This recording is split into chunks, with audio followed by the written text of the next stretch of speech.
Okay, so Emmanuel, can you just tell us a little bit about what you've been working on for the last couple of months or so? Caught me off guard there. Yeah.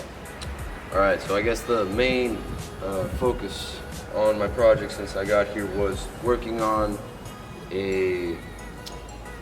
what would be WindAid's first hybrid wind solar system. And so to do that, all you really need to do is build a solar panel. So I've been researching the best and most efficient way, the cheapest way in Peru to build our own solar panels in-house, along with a proper controller and new battery system. Alright, so if you look in closer, what you'll see is pretty much what you see whenever you see any commercial solar panel. Is all a bunch of little blue squares, and these are the solar modules.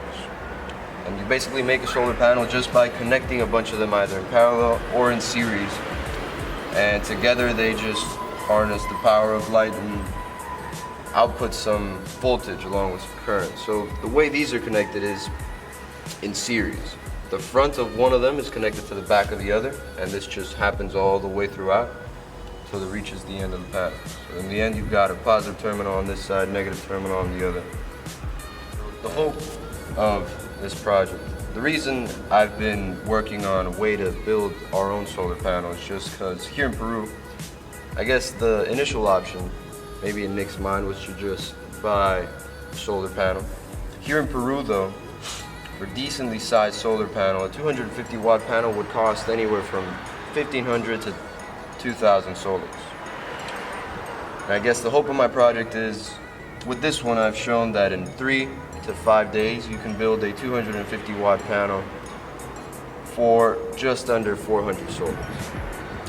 We can do that in-house, and with that we get not just a cheaper panel, but we get the solar energy teaching experience for the volunteers who come, for the people who stay here, because solar energy is amazing and we should be taking advantage of that any chance we get. Alright, so this 100 watt prototype solar panel right now on a cloudy day is giving around 50 watts of energy. So around half of its potential on a slightly cloudy day. With 50 watts, you can slowly charge a small battery that will charge a couple of phones or keep some LEDs on for around 6 hours. You know? Now, since I said this is a prototype panel, we made it slightly smaller just so it would be easier to prove what it can do and that it actually works. Yeah, in the future, I recommend building just a generic 250 watt panel with some slightly bigger cells that are from the same manufacturer as these ones, which yield twice the current out and the same voltage. So with the same same amount of solar modules, you get just twice the power out of any size panel. Now that the panel is built and tested, at the end of this month, we're going to be taking it out to a community called Luz del Sol. Perfect name for this project. We're going to be trying out the first WindAid solar wind hybrid system over there.